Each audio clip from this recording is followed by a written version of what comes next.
Hello everyone, welcome to Mad About Bio. This is your Shivani ma'am. So guys, as you know, हम लोगों ने last lecture में आपका sexual reproduction in flowering plant के सारे NCERT questions practice किए थे। तो आज के लेक्चर में हम लोग स्टार्ट करेंगे अपना ह्यूमन रिप्रोडक्शन, जो कि आपका थर्ड चैप्टर है 12th बायोलॉजी का। तो बच्चों देखो, एनसीईआरटी क्वेश्चंस लास्ट लेक्चर में प्रैक्टिस करने का एक प्रॉफिट ये भी है कि आपका इसी बहाने पूरा चैप्टर भी रिवाइज हो जाएगा एंड इसके साथ साथ आपके सारे सब्जेक्टिव क्वेश्चंस भी हो जाएंगे प्रैक्टिस। तो चलिए स्टार्ट करें आज के ह्यूमन रिप्रोडक्शन में भी। अब आप लोगों को ट्राई ये करना है बच्चों, इस लेक्चर को देखने से पहले एक बार ह्यूमन रिप्रोडक्शन रिवाइज कर लेना है। अगर नहीं भी किया है तो फिर भी आप लोग सॉल्व कर पाएंगे, लेकिन अगर किसी भी कंसेप्ट में आपको थोड़ी सी भी प्रॉब्लम आती है, कोई भी एक भी क्वेश्चन आपको ऐसा लगता है कि मेरे को नहीं समझ में आ रहा है या मुझसे नहीं हो पा रहा है, तो उसके लिए पहले आप अपने नोट्स को प्रेफर करें। एक बार नोट्स को रिवाइज करें, उसके बाद क्वेश्चंस को आके पढ़ें, तब आपको सारी चीजें एकदम सिंपल एंड सॉर्टेड लगेगी। चलो स्टार्ट करते हैं। अब देखो बच्चों, पहले क्वेश्चन आप लोगों से पूछा है फिल इन द ब्लैंक्स। अब फिल इन द ब्लैंक्स तो आपको पता है बहुत बच्चों वाली चीजें होती हैं, तो सबसे पहले हम लोग फिल इन द ब्लैंक्स को ही देख लेते हैं किस में क्या आने वाला है। तो सबसे पहले ह्यूमन रिप्रोड्यूस, ह्यूमन के अंदर कैसा रिप्रोडक्शन होता है, सेक्सुअल रिप्रोडक्शन या फिर asexual reproduction? We know very well के अंदर होता है सेक्सुअल रिप्रोडक्शन। तो इसका मतलब ह्यूमन रिप्रोड्यूस कैसे करते हैं, कैसे? सेक्सुअली। ह्यूमंस क्या है हमारे? ओविपेरस, ओविपेरस मतलब egg laying, viviparous which give birth to young ones and ovoviviparous, ये आप लोगों को बहुत अच्छे से पढ़ता है। तो ह्यूमंस कैसे होते हैं आपके? वाइविपेरस होते हैं। देखो बेटा, ओवोवाइविपेरस में आपको पता है जिनके बॉडी के अंदर बनता तो एग है, फॉर्मेशन ऑफ एग होता है, लेकिन उस एग का हैचिंग वाला process inside the female body हो जाएगा। तो फाइनली फीमेल जो गिव बर्थ देगी और यंग वंस को एक वो गिव बर्थ देगी, लाइक वाइविपेरस। ओविपेरस के जैसे एग बनेगा, वाइविपेरस के जैसे यंग वंस को गिव बर्थ देंगे। नेक्स्ट, फर्टिलाइजेशन इन ह्यूमंस के अंदर एक्सटर्नल फर्टिलाइजेशन या फिर इंटरनल? ऑब्वियसली इंटरनल फर्टिलाइजेशन होता है। मेल एंड फीमेल गैमेट्स क्या होता है आपके? हैप्लॉइड होते हैं। जाइगोट कैसा होता है? ऑब्वियसली बिकॉज जब मेल और फीमेल गैमेट फ्यूज करते हैं तभी तो हमारा डिप्लॉइड जाइगोट बनता है। तो बच्चों ये मत सोचना कि ma'am fill in the blanks need में नहीं आएंगे, इसी बहाने आपका चैप्टर रिवाइज हो रहा है, आपके कंसेप्ट्स पता चल रहे हैं कि कितने कंसेप्ट्स आप लोगों को आते हैं अच्छे से नहीं। The process of release of ovum from A mature follicle, follicle के अंदर से जब ओवम रिलीज होता है उस प्रोसेस को क्या बोलते हैं? दिस इज कॉल्ड ओव्यूलेशन, जो कि आपका कब होता है? 14th डे पर होता है आपका। Ovulation is induced by a hormone, कौन से हार्मोन की वजह से ओव्यूलेशन होता है? ओव्यूलेशन 14th डे पे। जब हमने मेंस्ट्रुअल साइकिल का डायग्राम देखा था, 14 डे पे सबसे ज्यादा कंसेंट्रेशन किसकी होती है? एलएच हार्मोन की, जो कहां से सिक्रीट होता है आपका? हाइपोथैलेमस से सिक्रीट होता है, या फिर उसके साथ साथ एंटीरियर पिट्यूटरी से भी सिक्रीट होता है आपका। कौन एलएच को, इसको एलएच सर्ज भी तो बोलता है ना बच्चों, जब बहुत ज्यादा अमाउंट में ल्यूटिलाइजिंग हार्मोन सिक्रीट होता है just because of oestrogen.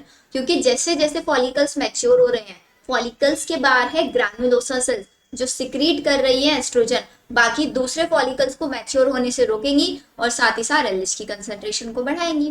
Fusion of male and female gamete जब फ्यूज करते हैं, this process is known as fertilisation. And fertilisation कहाँ पे होता है? Inside the female body. और फीमेल बॉडी के अंदर भी फीमेल रिप्रोडक्टिव ट्रैक्ट में कहाँ पे होता है?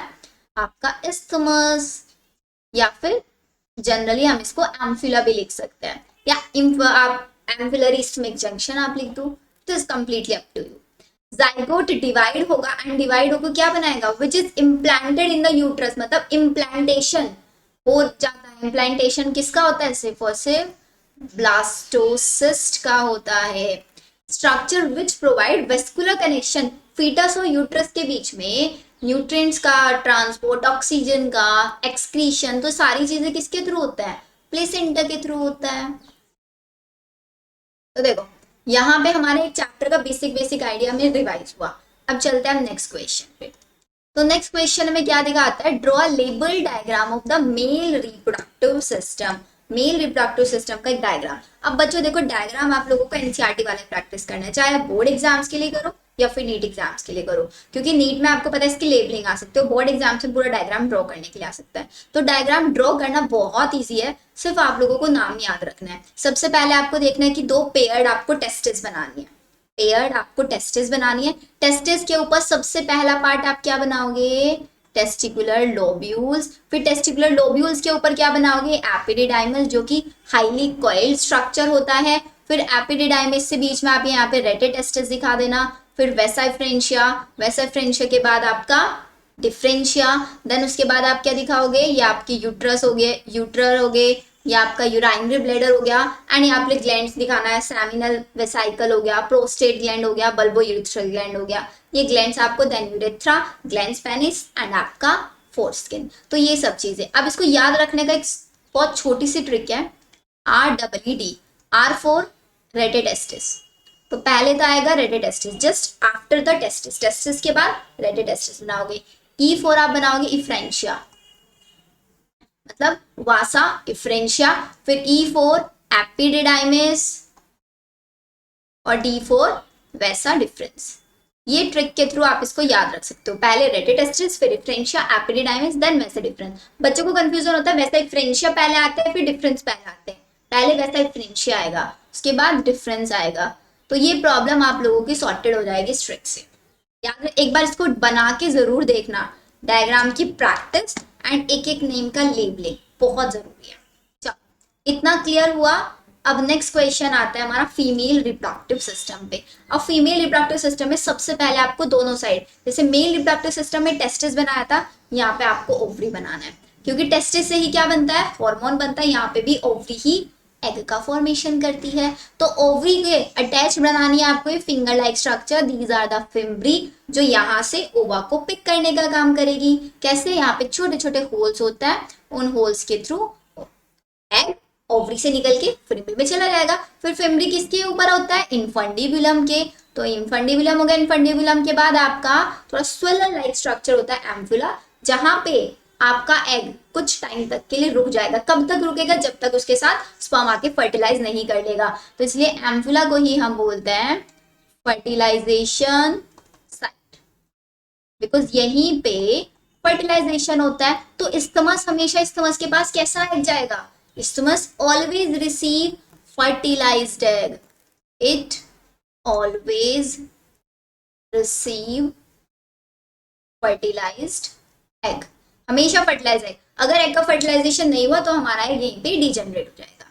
तो इस इनफंडिबुलम, एम्फिला, isthmus, I ऐसा आप इसको याद रख सकते हैं। फिर उसके बाद अंदर की साइड यहाँ पे क्या प्रेजेंट होता है, this is your uterine cavity, and uterine cavity में आपको याद रखना है यूट्रस की 3 लेयर्स होती हैं। द सबसे outer one layer which is perimetrium, centre में बीच वाली जो लेयर होती है दिस इज मायोमेट्रियम, जो मस्कुलर होती है, एंड सबसे inner most is endometrium which degenerate, कब डीजनरेट होती है, ड्यूरिंग मेंस्ट्रुअल साइकिल। तो एंडोमेट्रियम ही वही लेयर है which degenerate during menstrual cycle. Menstrual cycle के टाइम पे ये आपकी डीजनरेट होती है। एंड एंडोमेट्रियम 2 लेयर्स से मिलकर बनी होती है, stratum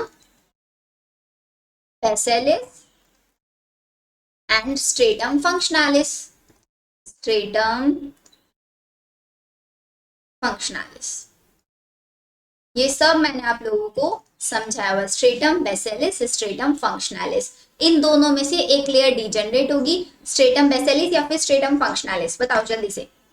yes obviously, because stratum बेसिलिस क्या है, आपकी एंडोमेट्रियम की आउटर वाली लेयर है, और स्ट्रेटम फंक्शनलिस इनर लेयर है। तो स्ट्रेटम बेसिलिस ही क्या होगी, आपकी डीजनरेट होगी। तो स्ट्रेटम फंक्शनलिस का क्या काम होगा,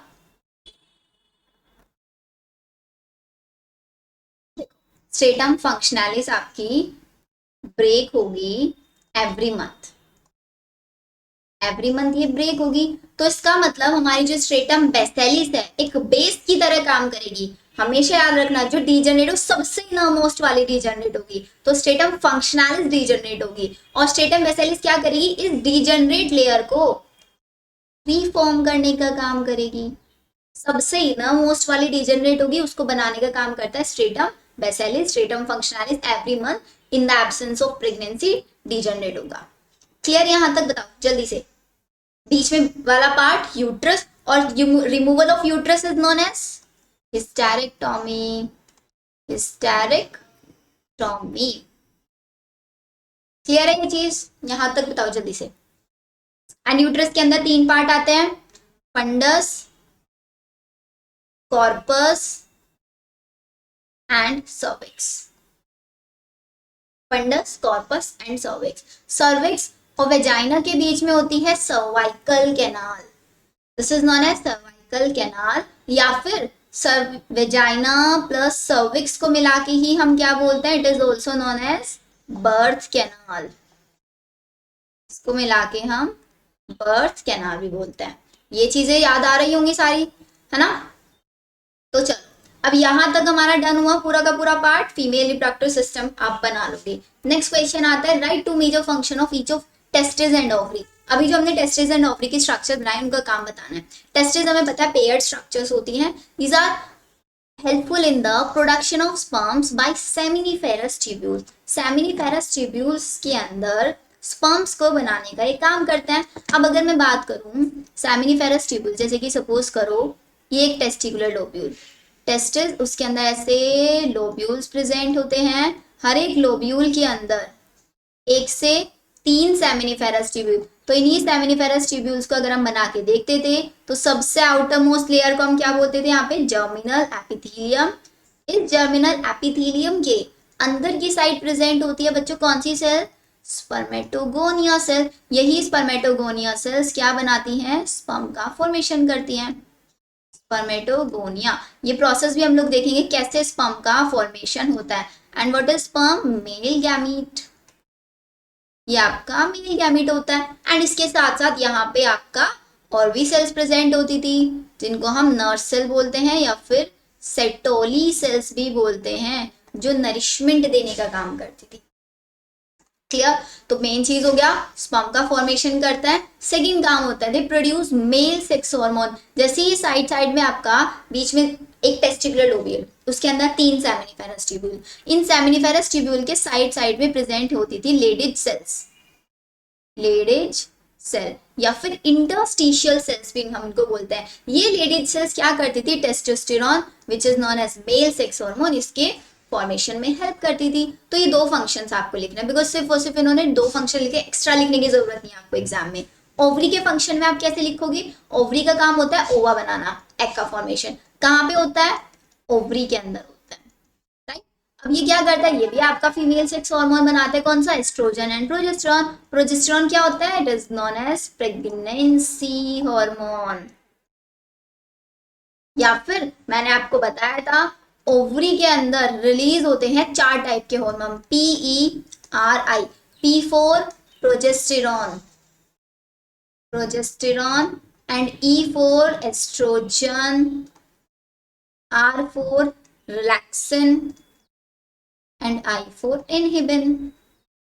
इनहिबिन तो क्या काम करता है, इनहिबिन आपके, बिकॉज आपको पता है एक टाइम पे बहुत सारे फॉलिकल्स होता है, वो फॉलिकल्स सारे के सारे एक साथ डेवलप होके एग ना बनाने लग जाए, उस चीज को इनहिबिट करता है। मतलब एक टाइम पे एक ही फॉलिकल ग्रो करे, उस चीज को ये प्रमोट करता है। बाकी सारे जो फॉलिकल्स हैं, एक ग्रो कर रहा है, बाकी जो रेस्ट बच गए उनके ग्रोथ को इनहिबिट करने का काम करता है। रिलैक्सिन कब काम करता है, ड्यूरिंग पार्चुरेशन।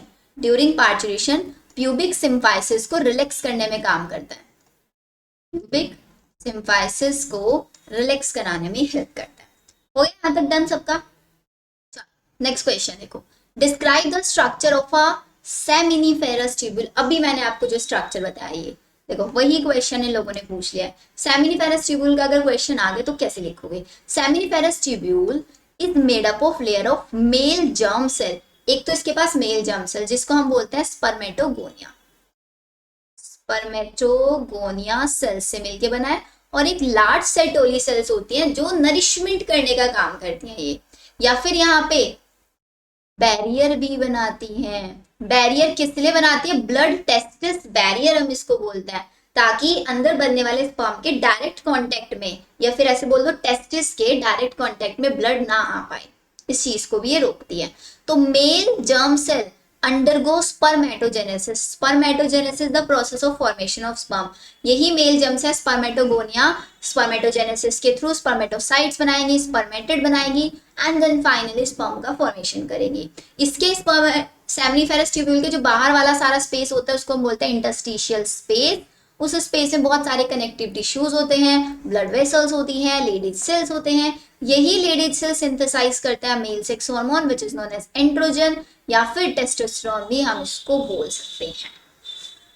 क्लियर यहाँ तक सेमिनिफेरस ट्यूब्यूल का? अगर आप बोर्ड एग्जाम्स में सेम क्वेश्चन आ गया कि describe the structure of seminiferous tubule, तो आप यहाँ पे बच्चों क्या कर सकते हैं, जितनी चीजें लिखनी है लिख दो। इसके अलावा जो मैंने अभी आपको लास्ट लेक्चर में डायग्राम बना के दिखाया, आप डायग्राम बनाओ, अच्छा सा बड़ा सा डायग्राम बनाना, उसकी लेयर्स बनाना। सबसे बड़ा वाली लेयर स्पर्मेटोगोनिया, आगे लिख दें स्पर्मेटोजेनेसिस करेगा और स्पर्म का फॉर्मेशन करेगा। फिर अंदर बना देना सेटोली सेल्स। डायग्राम के अंदर भी सारी चीजें लिख सकते हो। साइड साइड में इंटरस्टिशियल स्पेस दिखा देना, उस इंटरस्टिशियल स्पेस में क्या करोगे, लेडीज सेल्स बना देना, लेडीज सेल्स के आगे लिख देना मेल सेक्स हार्मोन। आपके ऊपर डिपेंड करता है कि आप क्वेश्चन को किस टाइप से रिप्रेजेंट कर रहे हो। जितने अच्छे से आप एक क्वेश्चन को रिप्रेजेंट करोगे उतने ही आपको मार्क्स अच्छे मिलेंगे। बिकॉज आपको पता है, देखो न्यूमेरिकल्स क्वेश्चन में तो क्या होता है, स्टेप मार्किंग होती है, लेकिन बायो के अंदर भी स्टेप मार्किंग होती है कि स्टूडेंट ने किस वे में क्वेश्चन को एक्सप्लेन किया हुआ है। सपोज आपने तो सिर्फ थ्योरी भर दिया पूरा का पूरा, ऐसा ना एकदम ऐसे टाइप से लिख दिया, और एक स्टूडेंट ने क्या किया, स्टेटमेंट्स बना बना के लिखा और साइड में डायग्राम बना दिया, तो आपको मार्क्स ज्यादा मिलेंगे, दूसरे स्टूडेंट को मिलेंगे ज्यादा मार्क्स। हो सकता है आपसे पहले किसी एग्जामिनर ने कॉपी चेक किया, उसमें उसने डायग्राम बना के लाइंस में लिखा हुआ स्टेटमेंट्स बना बना, और आपने पूरी थ्योरी लिख दी, लिखी दोनों ने सेम चीज है, तो आपके कंपैरिजन में दूसरे स्टूडेंट को मार्क्स ज्यादा मिलेंगे। तो हमेशा अपने क्वेश्चन को एक रिप्रेजेंटेबल फॉर्म में आपको दिखाना है। लिख रहे हैं सारे सब सही, बिकॉज आता सबको, बहुत छोटे छोटे कंसेप्ट है, सबको पता होगी, लेकिन मेन चीज होती है कि आप अपनी बात को रिप्रेजेंट कैसे कर रहे हो सबके सामने। बोलते सब सेम चीज है, लेकिन इफेक्टिव सिर्फ एक किसी लोगों की बात होती है ना, सबकी बातें हमें इफेक्टिव नहीं लगती। वो किस पे डिपेंड करते हैं, क्योंकि वो अपनी बातें बोल किस वे में रहे हैं। तो सेम चीज आपको यहाँ पे भी फॉलो करना है। चलो अब नेक्स्ट हम क्वेश्चन पे चलते हैं। नेक्स्ट आता है व्हाट इज द स्पर्मेटोजेनेसिस। आखिरकार स्पर्मेटोजेनेसिस होता क्या है एंड इसका पूरा प्रोसेस समझाना है। अब यहाँ पे भी वही चीज देखो। अब देखो बच्चों, इस क्वेश्चन को सॉल्व करने का सबसे अच्छा तरीका, जब भी आपसे स्पर्मेटोजेनेसिस पूछे तो इसको एज कंपेयर टू इतनी बड़ी सी थ्योरी लिखना, बिकॉज आप खुद देखो आपके सामने थ्योरी लिखो, एक बार को नहीं मन कर रहा होगा आपको थ्योरी पढ़ने का, लेकिन आप इसको कैसे लिख सकते हो। सबसे पहले ऊपर हेडिंग डालोगे स्पर्मेटोजेनेसिस, लिखा स्पर्मेटोजेनेसिस। फिर स्पर्मेटोजेनेसिस में होता क्या है आपका, छोटा सा हेडलाइन में लिख दो, process of formation of sperm, process of formation of sperm. कहां पे होता है, एक साइड में वो लिख दो, सेमिनिफेरस ट्यूब्यूल्स, सेमिनिफेरस ट्यूब्यूल्स, लिख दिया ये चीज यहां तक। अब इसके बाद आगे देखो, कितना लिखा। इसके बाद होता किसके थ्रू है, with the help of spermatogonia, तो आप लिखोगे स्पर्मेटोगोनिया।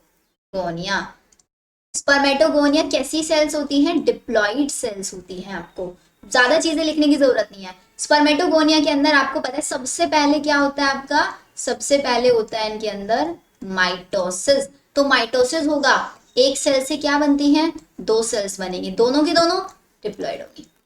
ये हो गई हमारी दोनों की दोनों डिप्लॉइड सेल। एक क्या हो जाएगी, रिजर्व हो जाएगी, one cell will reserve as stem cell. ऐसे लिखोगे एग्जैक्टली जैसे मैंने आप लोगों को करवाया हुआ है। फिर एक सेल आगे फर्दर ग्रो करेगी, एंड ग्रो करने के बाद कन्वर्ट हो जाएगी किसमें, प्राइमरी स्पर्मेटोसाइट में, प्राइमरी स्पर्मेटोसाइट। फिर इस प्राइमरी स्पर्मेटोसाइट के अंदर आप लोग कराओगे मियोसिस 1।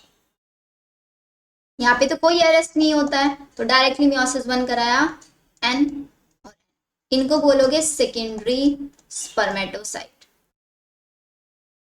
Secondary spermatocyte. फिर फर्दर इनके अंदर क्या कराओगे, आप मियोसिस 2 कराओगे, मियोसिस 2 आपने कराया, तो ये आपके पास आ गई 4 सेल्स। फिर ये चारों की चारों सेल्स आगे जाके क्या बना लेंगी, 4 स्पर्म बना लेंगी। इनको क्या बोलेंगे, सेकेंडरी स्पर्मेटोसाइट के बाद आपकी बनती है spermatid. So these are the, यहाँ पे जगह कम है बच्चों इसलिए मैं ऊपर लिख रही हूँ स्पर्मेटिड। स्पर्मेटिड से आपका क्या बनेगा, फिर स्पर्म बनेगा। So the process of formation of sperm from spermatid is known as spermiogenesis. यही होता है ना, this process is known as spermiogenesis. अब पूरी की पूरी यही थ्योरी भरी हुई है इन लोगों ने, पढ़ के देख लो चाहे आप लोग। तो ऐसे थ्योरी नहीं लिख के आओगे एग्जाम में, एग्जाम में ऐसे प्रोसेस लिख के आओगे पूरा, जैसे मैंने आपको बताया। डिफरेंट डिफरेंट कलर्स पेन का यूज कर, मल्टी कलर तो आप यूज नहीं कर, ब्लू एंड ब्लैक का यूज कर सकते हो। एक लाइन ब्लू से लिख दिया फिर ब्लैक से, इससे आपका जो लिखना, आपने जो टेबल बनाया है, जो फ्लो चार्ट आपने, वो और अच्छा लगेगा।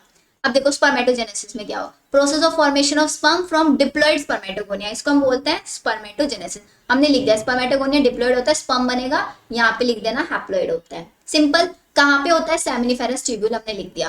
कैसे होगा, माइटोटिक डिवीजन होगा पहले, माइटोटिक डिवीजन से नंबर्स बढ़ेंगे, स्पर्मेटोगोनिया ग्रो करेगा, करा ग्रो, साइज में जो बना प्राइमरी स्पर्मेटोसाइट, ये रहा प्राइमरी स्पर्मेटोसाइट। फिर प्राइमरी स्पर्मेटोसाइट के अंदर फर्स्ट मियोसिस होगा, जिससे मेरे पास 2 हैप्लॉइड सेकेंडरी स्पर्मेटोसाइट बनेंगे। फिर उनके अंदर सेकंड मियोटिक डिवीजन हो तो 4 स्पर्मेटिड बने, फिर वही चारों स्पर्मेटिड कन्वर्ट हो गए किसमें, स्पर्म में। वही चीज लिखी हुई है पूरी की पूरी। तो फालतू थ्योरी नहीं लिखना है, प्रोसेस आपको एक्सप्लेन करना है ब्रीफ वे में। नेक्स्ट क्वेश्चन देखो, name the hormone involve in regulation of spermatogenesis. Spermatogenesis को रेगुलेट करने में कौन कौन से हार्मोन आपके हेल्प करते हैं। तो वही सिंपल सी चीज है, gonadotropin releasing hormones, luteinising hormone, follicle stimulating, follicles को डेवलप कराने में हेल्प करते हैं, androgen binding protein ABP, inhibin, androgen, ये सारे हार्मोन्स का आप नाम लिख सकते हो। नेक्स्ट अब देखो वही क्वेश्चन आ गया, स्पर्मियोजेनेसिस और स्पर्मिएशन में क्या डिफरेंस है। स्पर्मियोजेनेसिस का मतलब तो क्या बताया था, जब आपके स्पर्मेटिड किसमें कन्वर्ट होते हैं, स्पर्म में, या फिर स्पर्मेटोजुआ, उसको बोलते हैं स्पर्मियोजेनेसिस। फिर स्पर्मियोजेनेसिस होने के बाद वो स्पर्म वहां से निकलेंगे और एम्बेडेड हो जाएंगे किसमें, सेटोली सेल्स में, और वहां से सेटोली सेल्स से भी अगर वो निकल के आ रहे हैं आउटर कैविटी में सेमिनिफेरस ट्यूब्यूल की, उसको बोलेंगे spermiation. After spermiogenesis, sperm had become embedded in the cytosol cell and finally released from the seminiferous tubule by the process called spermiation. Simple. चलो नेक्स्ट देखो, draw a label diagram of sperm. अब तक हमने क्या बनाया, sperm बनाया। अब sperm का डायग्राम देखो, स्पर्म के डायग्राम में आप लोगों को हेड बनाना है, नेक बनानी है, टेल बनानी है। याद रखना है ये भी क्या है, एक सेल है, सेल है, इसका हेड वाला पार्ट, हेड के पार्ट के अंदर साइटोप्लाज्म भी होगा, न्यूक्लियस भी होगा। बस एक इंपॉर्टेंट चीज होती है, इसके हेड के ऊपर कैप लाइक स्ट्रक्चर होती है, उस कैप लाइक स्ट्रक्चर को एक्रोसोम बोलते हैं। उसी के अंदर आपके हाइड्रोलाइजिंग एंजाइम्स होते हैं जो ओवा की लेयर्स को डिग्रेड करने में हेल्प करते हैं। फिर नेक आएगा, नेक के बाद आपका मिडल पीस, मिडल पीस में माइटोकॉन्ड्रियाज होते हैं जो इसको एनर्जी देने का काम करते हैं, और नीचे आपका टेल हो गया जो इसको मूवमेंट देने में, कौन सा मूवमेंट देता है, विप्लैश मूवमेंट इसको देता है। ये टेल कैसे मूवमेंट देता है, इसको विप फ्लैश मूवमेंट ये प्रोवाइड कराता है। और एक्रोसोम के पास ही होते हैं हाइड्रोलाइजिंग एंजाइम्स। सिंपल यहां तक बच्चों। चलो अब देखो ये वाला क्वेश्चन 2015 में भी आया हुआ है, बहुत इंपॉर्टेंट क्वेश्चन है, बोर्ड एग्जाम में कोई बाहर से पेपर नहीं आता, पूरा एनसीईआरटी से आता है, और जितने प्रीवियस ईयर में क्वेश्चन आए हुए सारे वही उठा के देता है, प्लस आपकी NCERT. Next question, what are the major components of seminal plasma. Seminal plasma का मेजर कंपोनेंट क्या है, तो सेमिनल प्लाज्मा एक ग्लैंड है, मेल एसेसरी ग्लैंड हम इसको बोलते हैं, जिसके अंदर क्या प्रेजेंट होता है, इसके अंदर seminal vesicles, prostate gland and a pair of bulbourethral. मतलब जो सेमिनल प्लाज्मा है उसके अंदर क्या क्या प्रेजेंट होता है, आपका सेमिनल वेसिकल के अंदर से आने वाला फ्लूइड, और उसको प्रोस्टेट ग्लैंड और पेयर ऑफ बल्बोयूट्रल ग्लैंड को मिला के हम बोल सकते हैं कि इन सबका सिक्रीशन सेमिनल प्लाज्मा के अंदर प्रेजेंट होता है। Clear. Next, what are the major functions of male accessory ducts and glands. Male accessory duct और ग्लैंड स्ट्रक्चर आपको याद है, डक्ट आपको बताया था मैंने, REED वही है, 4 डक है REED। ये डक्ट क्या करती है, ट्रांसपोर्ट करने में हेल्प करती है स्पर्म को, कहां से, टेस्टिस से यूरेथ्रा तक, टेस्टिस से यूरेथ्रा तक ट्रांसपोर्ट। फिर उसके बाद आती है आपकी ग्लैंड्स। ग्लैंड्स में कौन कौन सी, सेमिनल वेसिकल, प्रोस्टेट ग्लैंड और बल्बोयूट्रल, 3 ग्लैंड्स होती हैं। इन सबका सिक्रीशन किसमें आता है, सेमिनल प्लाज्मा, जिसके अंदर फ्रक्टोज हो गया, कैल्शियम होगा और कुछ एंजाइम्स भी होते हैं। तो बल्बोयूरेथ्रल जो ग्लैंड होता है उसका सिक्रीशन पेनिस को लुब्रिकेट करने में हेल्प करता है। तो ये फंक्शंस है, ट्राई करना है इनको भी पॉइंट्स बना के लिखना। पहले एक पॉइंट बनाना मेल एसेसरी ग्लैंड्स और एक साइड में, या फिर आप इसको डिफरेंशिएशन की तरह भी लिख सकते हो, एक साइड लिखना मेल एसेसरी ग्लैंड्स और एक साइड लिखना डक्ट्स। डक्ट्स में आप लिखोगे 4 REED और आपका ग्लैंड्स में क्या लिखोगे, SPB। S for seminal vesicle, P for prostate gland और B फॉर बल्बोइट्री ग्लैंड। याद रहेगा ये। ट्रिक कैसे लिखोगे, REED और एक होता है SPB, seminal vesicle, prostate gland, bulbourethral gland. Then यहां तक। What is oogenesis and give a brief account of oogenesis। यहाँ पे भी वही चीज आपको ध्यान रखनी है। oogenesis या ऐसे भी कोई प्रोसेस पूछे कभी थ्योरी नहीं लिखनी है, सिर्फ और सिर्फ क्या लिखोगे आप यहाँ पे, टेबल बना के पूरा फ्लो चार्ट बना दोगे। चलो बनाते हैं। देखो जरा बच्चों, oogenesis जैसे आपने पढ़ा था अभी पहले, स्पर्मेटोजेनेसिस कहाँ पे होता है, वो सेमिनिफेरस ट्यूब्यूल में। लेकिन ये जो oogenesis प्रोसेस होता है ना, ये स्टार्ट हो जाता है कब, एम्ब्रियोनिक डेवलपमेंट में। Start at embryonic development. Embryonic development के पीरियड में प्रोसेस स्टार्ट हो गया।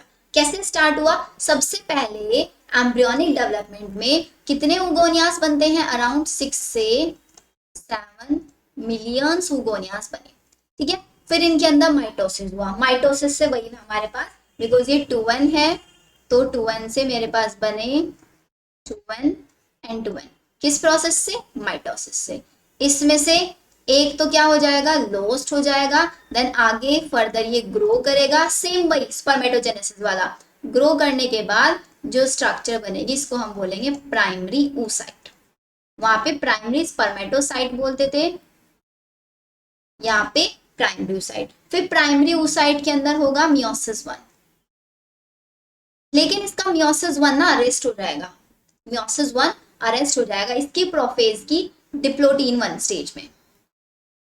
डिप्लोटीन 1 स्टेज में देखो अब यहाँ पे कैसे लिखा हुआ है, प्राइमरी oocyte बने, फर्स्ट मियोटिक डिवीजन स्टार्ट हुआ, completed prior to ovulation. Ovulation होने से पहले, अब देखो ये टाइम, ये तो पूरा का पूरा प्रोसेस चल रहा है यहाँ से फीटल लाइफ तक, जब वो एम्ब्रियोनिक डेवलपमेंट में। फिर उसके अंदर प्राइमरी oocyte बने, प्राइमरी सारे के सारे oocytes के अंदर मियोसिस 1 होना स्टार्ट हुआ, लेकिन वो अरेस्ट हो गया डिप्लोटीन 1 में। और कब तक अरेस्ट रहेगा, जब तक बेबी का बर्थ नहीं हो जाएगा और जब तक वो पूरी तरीके से मैच्योर नहीं हो जाएगी। जब उसके अंदर प्यूबर्टी आएगी, तो प्यूबर्टी आने के बाद उसका मियोसिस 1 फिनिश होगा, एंड फिनिश होके एक बनेगी first polar body. First polar body बनेगी और यहाँ पे हमारे पास बनेगा सेकेंडरी oocyte। कब हुआ है प्रोसेस, जब बेबी के अंदर एक प्यूबर्टी अटेन होगी। अब प्यूबर्टी होगी, सेकेंडरी oocyte। अब सेकेंडरी oocyte फिर से प्रोसेस करेगा, कौन सा प्रोसेस करेगा, मियोसिस 2। एंड आपको पता है मियोसिस 2 कैसा प्रोसेस होता है, इक्वेशनल डिवीजन होता है। तो ये भी लेकिन अब अरेस्ट हो जाएगा, और इसका अरेस्टिंग कब तक रहेगा, टिल फर्टिलाइजेशन। जब तक फर्टिलाइजेशन नहीं होगा, मतलब कोई स्पर्म नहीं आएगा, तब तक सारे के सारे oocytes सेकेंडरी oocyte के स्टेज में रहेंगे। एवरी मंथ मेंस्ट्रुअल साइकिल के टाइम पे एक एग निकलेगा, जो कौन से स्टेज में होगा, सेकेंडरी oocyte स्टेज में, अरेस्टेड है मियोसिस 2 में। और मियोसिस 2 के कौन से स्टेज में, मेटाफेज 2 में। ये आपका अरेस्टेड होगा मेटाफेज सेकेंड में, मेटाफेज सेकेंड में अरेस्टेड होंगे। तो एवरी मंथ जो एग आपका डिजनरेट होता है, जो लोस्ट होता है ड्यूरिंग मेंस्ट्रुअल साइकिल, वो यही एग होता है जो मेटाफेज 2 में अरेस्ट है। कोई स्पर्म आ गया, फर्टिलाइजेशन हो गया, तो ये आपने साइकिल कंप्लीट कर लेगा। साइकिल कंप्लीट करने के बाद सेकेंड पोलर बॉडी बन जाएगी एंड ओवम बन जाएगा एग। इसी के साथ स्पर्म का फ्यूजन हो जाएगा। स्पर्म की एंट्री पहले होगी, जैसे ही एंट्री होगी इसका डिवीजन पूरा होगा, फिर उसके बाद फर्टिलाइजेशन होगा, उसके बाद फर्टिलाइजेशन। ये पॉइंट्स आप लोगों को याद रखना है। Clear oogenesis। अब पूछते हैं हम लोगों से, draw a label diagram of a section through ovary. Ovary का एक सेक्शन का डायग्राम आपको बनाना है। अब ओवरी के अंदर डायग्राम बनाने में वही आपको कॉर्टेक्स और मेडुला, दो रीजन्स का ध्यान रखना है। जो सबसे बाहर वाला पार्ट होता है पूरा का पूरा, उसको हम क्या बोलते हैं, बताओ जल्दी से। तो बाहर वाला पार्ट क्या होता है बच्चों, बाहर वाला पार्ट होता है आपका यहाँ पे कॉर्टेक्स। तो आपको डायग्राम बनाना है कुछ ऐसे, ठीक है। फिर इसके अंदर ऐसे बनाना है, तो बाहर वाले पार्ट को आपको लिख देना है कॉर्टेक्स, और अंदर वाला पार्ट आपका मेडुला। मेडुला के अंदर सिर्फ क्या होता है, आपके ब्लड वेसल्स होते हैं। कॉर्टेक्स वाले पार्ट में आपके फॉलिकल्स। फॉलिकल्स भी सबसे पहले कैसा, प्राइमरी फॉलिकल, फिर प्राइमरी फॉलिकल से बनते हैं आपके सेकेंडरी फॉलिकल, फिर सेकेंडरी फॉलिकल से आपके बनता है टर्शरी, जिसके अंदर एक एंट्रम बड़ी सी कैविटी आपको दिख रही है, फिर एंट्रम के बाद आपका बनता है ग्राफियन फॉलिकल, फिर यही Graafian follicle at 14th day release कर देता है, क्या ओवम रिलीज कर दिया। इसके बाद जो स्ट्रक्चर बनी उसको बोलते हैं हम कॉर्पस ल्यूटियम। तो एक छोटे छोटे से डायग्राम बना के स्ट्रक्चर आप बना के दिखा देना, सिंपल है। ये हमारा डायग्राम आप बना दोगे। अब इसके बाद आपसे पूछता है draw labelled diagram of Graafian follicle.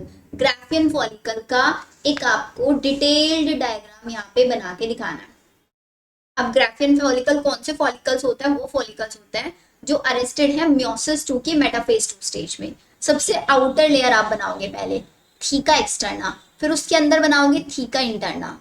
जो जो लेयर्स मैं आपको बता रही हूँ सिर्फ वही बनाओगे, उसके अलावा कुछ मत बनाना। थीका एक्सटर्ना बनाना, फिर बनाना थीका इंटरना, देन उसके अंदर आप बना देना बहुत सारी सेल्स जिनको हम बोलेंगे फॉलिकुलर सेल्स या फिर ग्रैन्युलोसा सेल्स, ये बनाना। देन उसके बाद आप लोग अंदर की साइड बनाओगे यहाँ पे सेंटर में, बिकॉज हमारा सेकेंडरी oocyte है, सेकेंडरी oocyte के जस्ट बाहर बनाओगे पहले जोना पेल्यूसिडा, जोना पेल्यूसिडा के बाहर बनाओगे आप कोरोना रेडिएटा। तो देखो अंदर ये हमारा एग, एग के बाहर जेपी लेयर, फिर जेपी के बाहर CR layer, zona pellucida corona radiata. Corona radiata के बाहर की जो पूरी की पूरी ब्लू कलर से दिख रहा है इसको हम बोलते हैं antrum, this is your antrum. And इसके अलावा यहाँ पे बीच में ना ऐसे स्ट्रक्चर बना देना एक सपोर्टिंग के लिए, जो नीचे की साइड है इसको बोलते हैं हम आपका क्यूमुलस, क्यूमुलस ओफोरस इसको बोलते हैं, स्टॉक की तरह काम करता है।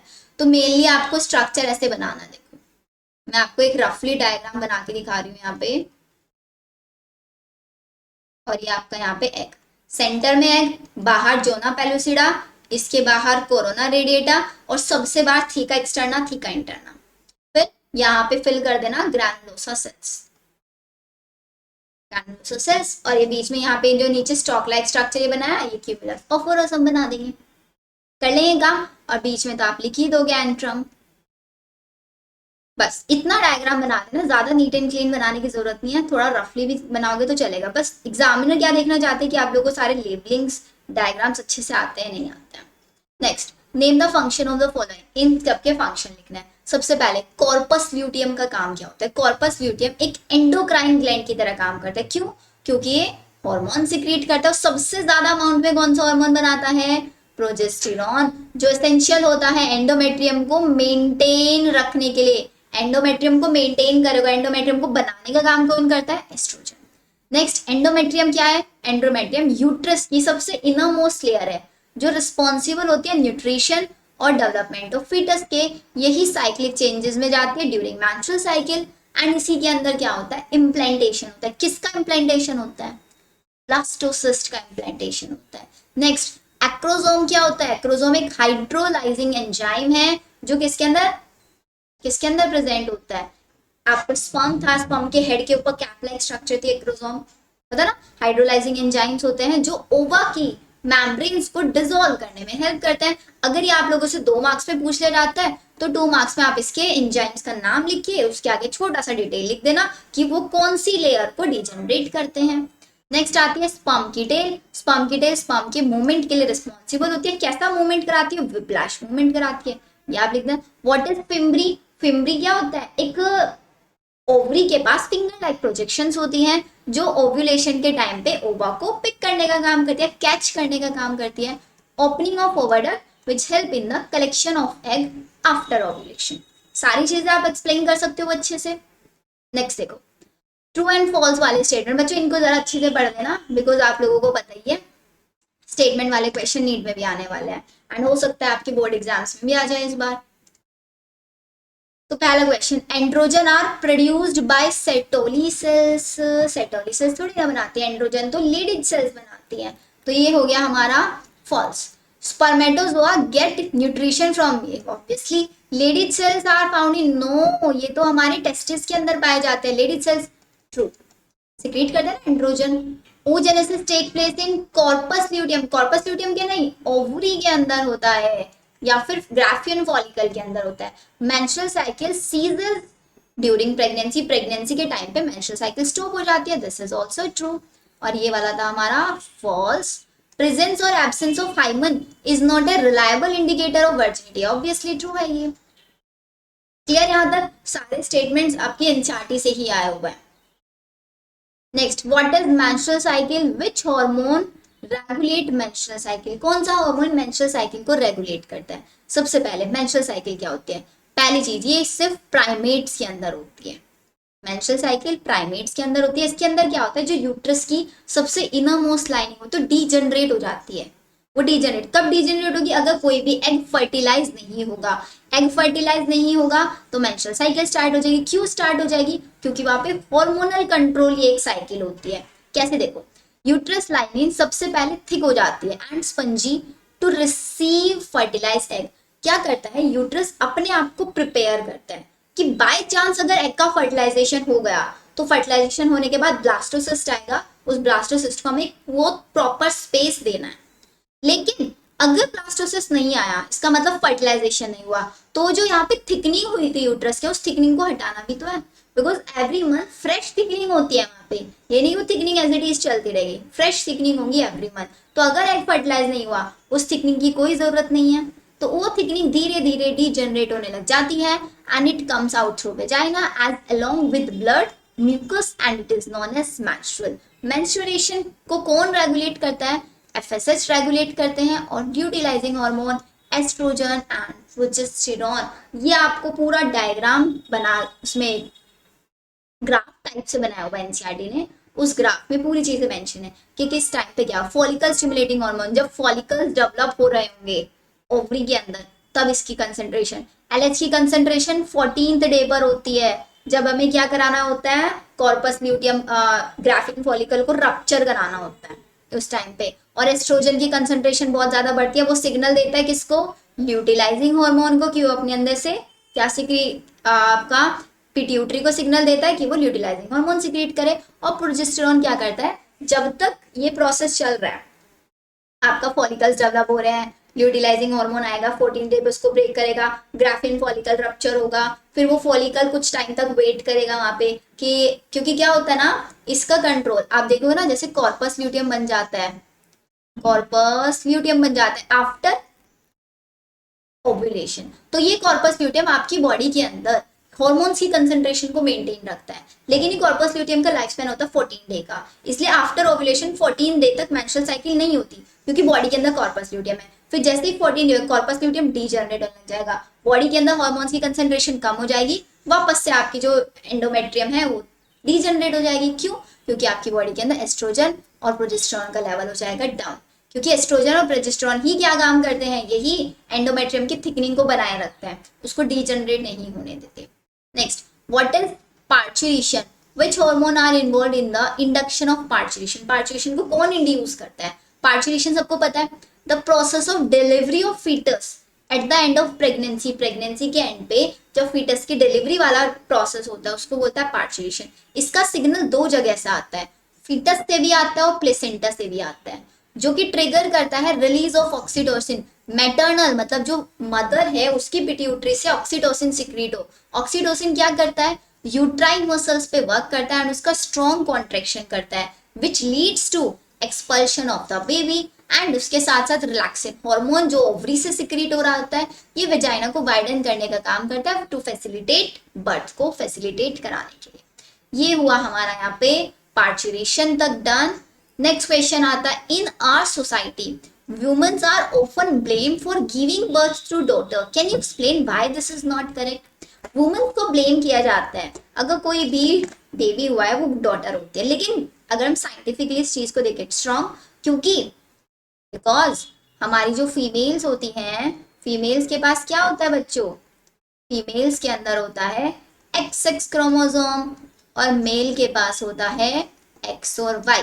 फीमेल का एक X क्रोमोसोम तो रहता है कैसे, एज अ बार बॉडी, तो इसमें से फीमेल देगी सिर्फ एक X क्रोमोसोम। सपोज करो मेल से आ गया X क्रोमोसोम तो बन जाएगी यहाँ पे गर्ल, लेकिन फीमेल से आया X और मेल से आ गया Y तो यहाँ पे बन जाएगा बॉय। अब आप खुद बताओ, एक फीटस का सेक्स डिटरमाइन फीमेल्स की वजह से हो रहा है मेल की वजह से हो रहा है, मेल की वजह से हो ना, क्योंकि मेल ही डिसाइड करेगा कि एक्स आएगा तो फीमेल बनेगी, वाई आएगा तो मेल बनेगा। It is not correct to blame women. क्यों? क्योंकि women sperm, sorry male sperm जो होता है उसके पास एक्स और वाई दो क्रोमोसोम्स होते हैं, लेकिन फीमेल एग में सिर्फ और सिर्फ एक एक्स क्रोमोसोम होता है। तो फर्टिलाइजेशन के टाइम पे डिसाइड होता है कि फीमेल का एक एक्स क्रोमोसोम के साथ मेल का कौन सा क्रोमोसोम बाइंड अप कर रहा है, उसी की वजह से आपका डेवलप होते हैं। एक्स वाई हुआ तो बॉय, एक्स एक्स हुआ तो girl, as simple. Next question बच्चों, how many eggs are released by human ovary every month? सिर्फ एक एग रिलीज होता है। How many eggs do you think would have been released if the mother gave birth to identical twins? अब question आ गया, अगर identical twins बनते हैं तो उसका केस आपको पता है, एग एक ही रिलीज होता है एक टाइम पे, वो सॉर्टेड है। लेकिन उस एग में क्या हुआ, अगर आपके दो स्पर्म फर्टिलाइज कर गए, दो स्पर्म फर्टिलाइज कर गए तो वहां पे क्या होगा, ट्विंस बन जाएंगे। या फिर जो आपका एग से जब जाइगोट बन रहा था तो जाइगोट के अंदर क्या हो गया, दो डिविजन हो गए, दो जाइगोट आपके बन गए एक ही जाइगोट से, तो वहां पे आइडेंटिकल ट्विंस बनते हैं। आइडेंटिकल ट्विंस एक ही एग से डेवलप होता है। लेकिन फ्रेटर्नल ट्विंस के अंदर क्या होता है, फ्रेटर्नल ट्विंस में दो या दो से ज्यादा एग्स भी हो सकता है, लेकिन ये ह्यूमंस के अंदर केस नहीं होता। ह्यूमंस के अंदर बहुत ज्यादा रेयर होता है। एंड इवन जब आप स्ट्रेटजीज फॉर एनहेंसमेंट वाला चैप्टर पढ़ोगे ना, वहां पे देखोगे जो कैटल्स होते हैं, उन कैटल्स को इंजेक्शन दिए जाते हैं ताकि उनके बहुत सारे एग्स सेम टाइम पे क्या हो, ग्रो कर जाए, सेम टाइम पे ग्रो, फिर उनकी बॉडी के अंदर से एग्स को निकाल लिया जाता है एंड सरोगेट मदर की बॉडी के अंदर ट्रांसफर कर दिया जाता है।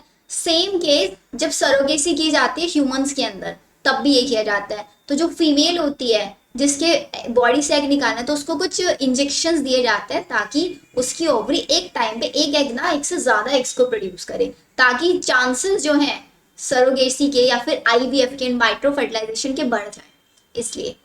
नेक्स्ट क्वेश्चन देखो, how many eggs do you think were released by the ovary of a female dog which give birth to, जिसके अंदर 6 प्यूपिल्स आए। अब 6 प्यूपिल्स आए तो इसका मतलब 6 ही एग्स रिलीज हुए होंगे वहां पे, 6 एग्स के साथ 6 स्पर्म्स फर्टिलाइज हुए, तो हमारे पास टोटल 6 न्यूबॉर्न बेबीज बन गए। तो यहाँ पे आई गेस यही हमारा 21 क्वेश्चन लास्ट है, या राइट। तो यहाँ पे हमारा फिनिश होता है बच्चों, एनसीईआरटी के सारे क्वेश्चन हमने कर लिए ह्यूमन रिप्रोडक्शन के। अब नेक्स्ट चैप्टर में हम लोग करेंगे आपका प्रिंसिपल ऑफ इनहेरिटेंस, नहीं उससे पहले हमारा रिप्रोडक्टिव हेल्थ, पहले रिप्रोडक्टिव हेल्थ के करेंगे, फिर principle of inheritance, molecular basis, evolution, ऐसे करके आपके जब तक UT exams, term 1 exam start होंगे तब तक हम आपके सारे एनसीईआरटी क्वेश्चन प्रैक्टिस कर लेंगे। तो बच्चों देखो, पूरा चैप्टर आपको अच्छे से रिवाइज करना है, सारी चीजें अच्छे से पढ़नी है। So see in the next lecture, bye everyone.